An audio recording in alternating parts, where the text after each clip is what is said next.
Hello बच्चों, राधे राधे, जय Shri Shyam. Vasudev education में आपका स्वागत है, जहां मैं हूं आपका अपना प्रेम सर और हाजिर हुआ हूं आप सभी प्यारे बच्चों के सामने बीए सेमेस्टर सेकंड के एक और वीडियो के साथ। और इस वीडियो में मैं बात करने वाला हूं बेटा, आपका जो पेपर होने वाला है 1 जुलाई को, कहानी एवं उपन्यास का, उस पेपर के रिगार्डिंग में आपके लिए इंपोर्टेंट क्वेश्चंस का मॉडल पेपर सेकंड लेकर हाजिर हुआ हूं। और ये जो मॉडल पेपर रहने वाला है, ये मॉडल पेपर एग्जाम ओरिएंटेड है।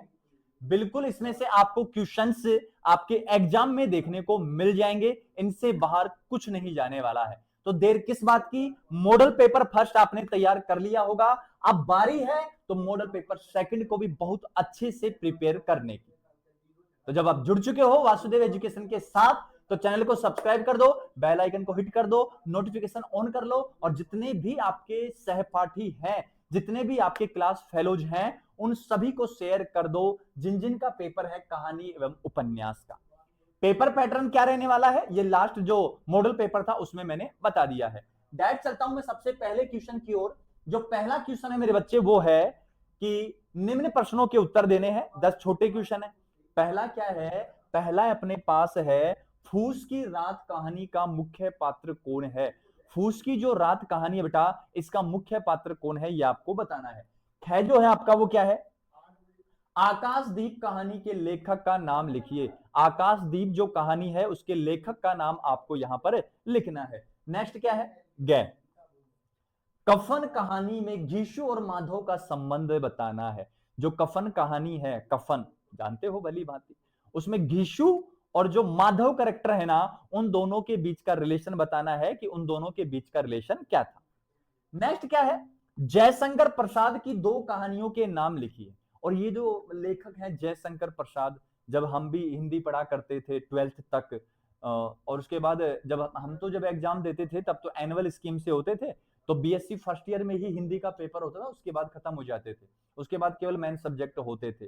तो जयशंकर प्रसाद का फर्स्ट ईयर तक बहुत ज्यादा जिक्र रहा है, और हिंदी में इन कवि का या इन लेखक का बहुत ही ज्यादा योगदान देखने को मिला है। नेक्स्ट देखिए, नेक्स्ट क्वेश्चन है, कफन कहानी में घीशु और माधव का संबंध, यह हो चुका है बेटा, ठीक है। नेक्स्ट है, जयशंकर प्रसाद की 2 कहानियों के नाम आपको लिखने। अरे हो चुका है, दोनों क्वेश्चन दोबारा टाइप हो गए बेटा, दोनों क्वेश्चन दोबारा टाइप हुए हैं, मैंने गोले में डाल दिया है, पहले देख लेना आप उनको, पहले आ चुके हैं वो। नेक्स्ट है, गद्य कहानी के प्रमुख तत्व कौन कौन से होते हैं। गद्य कहानी के प्रमुख तत्व कौन कौन से होते हैं, ये आपको बताना है। नेक्स्ट है, ग्लोबल गांव के देवता उपन्यास के लेखक का नाम आपको यहां पर लिखना है। और नेक्स्ट क्वेश्चन जो है वो है, ग्लोबल गांव के देवता में वर्णित प्रमुख समस्या क्या है, वो आपको यहां पर दर्शानी है। क्लियर है बात मेरी यहां तक। नेक्स्ट चलो, क्वेश्चन नंबर सेकंड है, 4 आपके सह प्रसंग व्याख्या आएंगी। तो पहली व्याख्या क्या है, सुनो, काली कमाई की काली शाही रंगों में दौड़ने लगी। काली कमाई की काली शाही रंगों में दौड़ने लगी है, रंगों नहीं है, रगो है, रगों में दौड़ने लगी है। और ये जो लाइन है ना, ये लाइन बिल्कुल सटीक बैठती है आज के पॉलिटिशियन पर। आज का जो पॉलिटिशियन है, आज का जो राजनीति में जो इंसान कदम रखता है, उसका उद्देश्य ये नहीं है कि देश को, समाज को, कस्बे को, सिटी को आगे बढ़ाया जाए। उसका सिर्फ एक टारगेट होता है, वो टारगेट होता है कि पैसे कमाने हैं, भ्रष्टाचार दिखाना है। और वो कहते हैं ना, कि कहीं पढ़ा था मैंने कि हमारा देश फिलहाल वो बन चुका है कि जहां प्याज लहसुन खाने से पाप लगता है, और भ्रष्टाचार, घूसखोरी या कुछ अन्य जो गलत काम है उनको करने से भगवान की प्राप्ति हो जाती है, ऐसा लोगों की धारणा बन चुकी है। तो ये काली कमाई की क्या जो काली स्याही है, ये रगों में लोगों के दौड़ने लगी है। उसकी काली छाया से स्वयं का घर भी नहीं बचता है। बिल्कुल सही बात है, उसकी काली छाया होगी ना, तो स्वयं का घर भी नहीं बच पाएगा उसमें। भले ही आज आप जो भ्रष्टाचार है उसके द्वारा अपना पेट भर लोगे, लेकिन आने वाली जो पीढ़ियां हैं उनका क्या हाल होगा, वो आप देख सकते हैं, आप देख भी लेंगे। क्योंकि वो बैठा है ना इंसाफ करने वाला, वो सब देखता है कि कौन क्या कर रहा है, और सबको अपने कर्मों का जो लेखा जोखा है वो यही भुगतना होता है। यह तो गांव है, खानदान में कई बार महसूस किया, किंतु धन की खुमारी में सब भूल जाते हैं। यह तो गांव है। खानदान ने कई बार महसूस किया, किंतु धन की खुमारी में सब भूल जाते हैं। और ये जो बेटा पैसों का नशा जो होता है ना, ये बहुत बुरा है। यही अपनों तक को खा जाता है, कई बड़े बड़े परिवारों तक को खा जाता है। इतना बड़ा नशा होता है ये।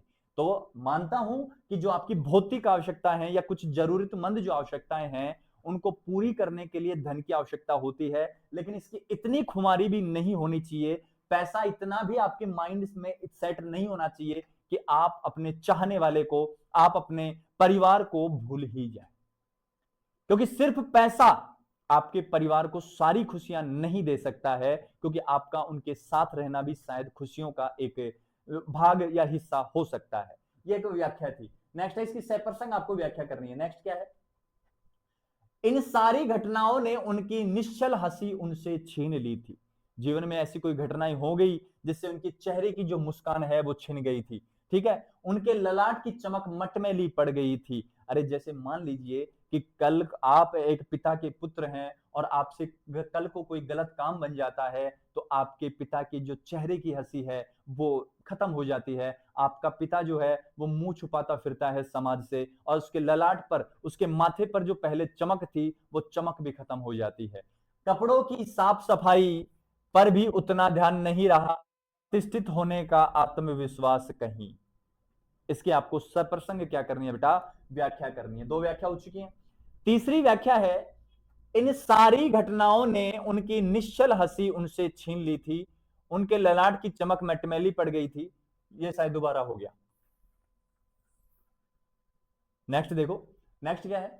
चनाब का पानी आज भी पहले सा था, लहरों को चूम रही थी। सामने कश्मीर की पहाड़ियों से बर्फ पिघल रही थी। ऊंचे ऊंचे वृक्ष पानी में झांकते से प्रतीत होते थे। इसका क्या करना है आपको? सह प्रसंग क्या करनी है? व्याख्या करनी है। अब मैं बात करता हूं क्वेश्चंस की। क्वेश्चन है बेटा अपने पास, प्रेमचंद की कहानी कला पर प्रकाश डालिए।